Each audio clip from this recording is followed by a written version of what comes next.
5वी मधील भाग 3 मधला व्यस्त प्रमाण बघणार आहोत। आपण कालच्या व्हिडिओमध्ये समप्रमाण हे पाहिले आहे। जर तुम्ही तो व्हिडिओ पाहिला नसेल तर तो नक्की बघा। आज आपण व्यस्त प्रमाण शिकणार आहोत। व्यस्त प्रमाण म्हणजे नक्की काय? व्यस्त प्रमाण म्हणजे ज्यांचे गुणोत्तर सारखे नसते। म्हणजे जसे की आपल्याला वृक्षारोपण करायचंय, त्याच्यासाठी 90 खड्डे खणायचे आहे। त्यासाठी काही स्टुडंट जमले तर ते खड्डे खणण्यासाठी 15 स्वयंसेवकांना 6 दिवस लागतात। तर 10 स्वयंसेवकांना तेच काम करण्यासाठी किती दिवस लागतील? 9 दिवस। म्हणजे जसजसे कामगारांची संख्या वाढत जाते तसतसे कामाला लागणारा वेळ कमी होत जातो आणि जसजसे कामगारांची संख्या कमी होत जाते तसतसं कामाला लागणारा वेळ हा वाढत जातो। आता हे जर तुम्हाला समजून घ्यायचं असेल तर आपण त्याचं एक छोटंसं उदाहरण बघूया। म्हणजे जर तुम्हाला एक मोठी भिंत बांधायची असेल तर 15 मजुरांना ती भिंत बांधायला 8 तास लागतात। तर 12 मजुरांना तीच भिंत बांधण्यासाठी किती वेळ लागेल हे आपण आज काढून बघूया। तर 15 मजुरांना 8 तास लागते, तर 12 मजुरांना लागणारा वेळ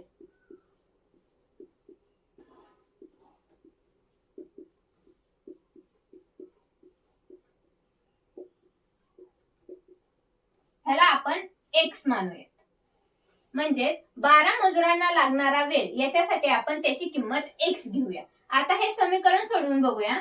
तर 15 मजुरांना भिंत बांधण्यासाठी किती तास लागते? 8 तास। तर 12 मजुरांना लागणाऱ्या वेळेला आपण x मानले आहे।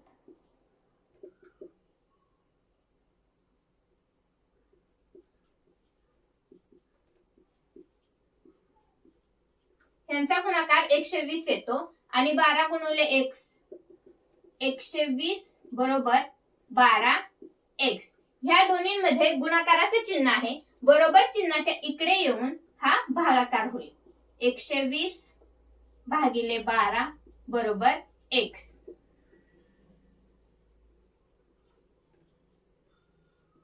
म्हणजेच 15 मजुरांना ते काम करायसाठी 8 तास लागतात, तर 12 मजुरांना तीच भिंत बांधण्यासाठी 10 तास लागतात।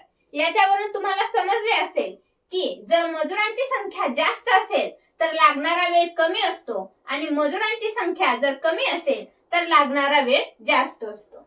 आता आपण सराव संचामधील ह्याचं एक उदाहरण पाहूया।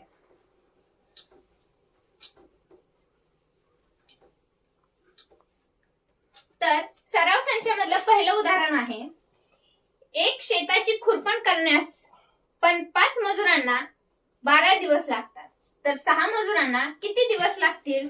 15 मजुरांना किती दिवस लागतील? आता आपल्याला ह्याच्यात 2 समीकरण सोडवायचे, ते म्हणजे 6 मजुरांना आणि 12 मजुरांना किती दिवस लागतील। तर आपल्याला ह्या उदाहरणामध्ये काय दिलंय? 5 मजुरांना लागणारे दिवस। तर बघा, 5 मजुरांना लागणारे दिवस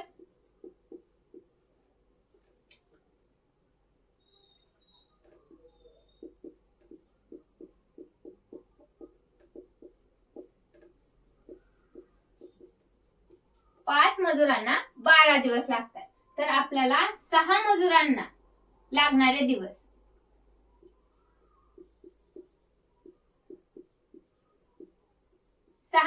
लागणाऱ्या दिवसाला आपण x मानू आणि 15 मजुरांना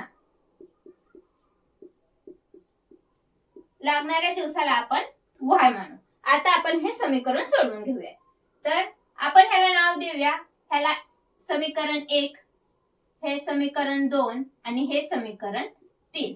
आता आपल्याला ही सर्व उदाहरणे समीकरण 1 वरून सोडवायची। त्याच्यानुसार बघा, समीकरण 1 नुसार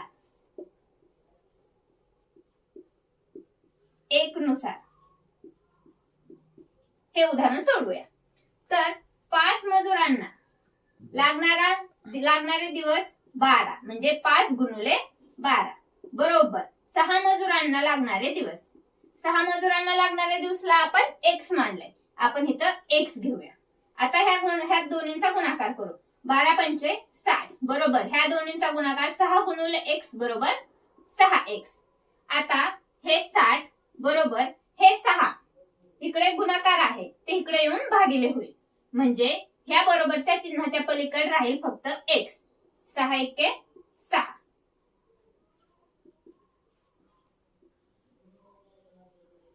याच्यावरून तुम्हाला समजतं की 6 मजुरांना लागणारा दिवस हे 10 आहे.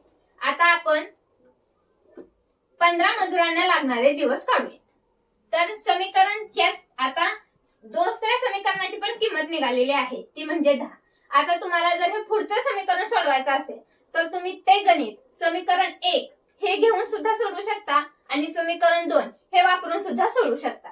तर आपण इथे समीकरण 1 वापरलं आहे तर आपण ही पण तिसरं समीकरण काढण्यासाठी पण समीकरण 1च वापरूया. तर बघा 5 मजुरांना 12 तास लागतात, 12 दिवस लागतात. तर 15 मजुरांना लागणाऱ्या दिवसांसाठी आपण y किंमत घेतलेली आहे. तर इथं y मांडून घेऊया. आता ह्या दोन्हींचा गुणाकार केला 12 पंचे 60 बरोबर ह्या दोन्हींचा गुणाकार 15 गुणिले y बरोबर 15y.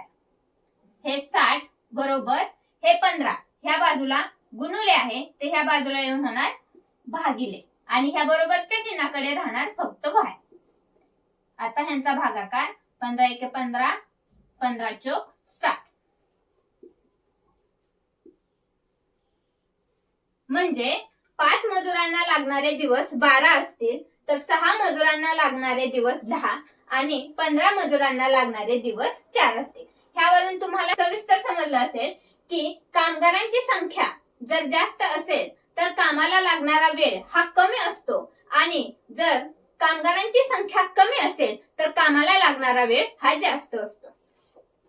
आता या दोन सोडवलेल्या उदाहरणावरून तुम्हाला व्यस्त प्रमाण हे सविस्तररित्या समजले असेल.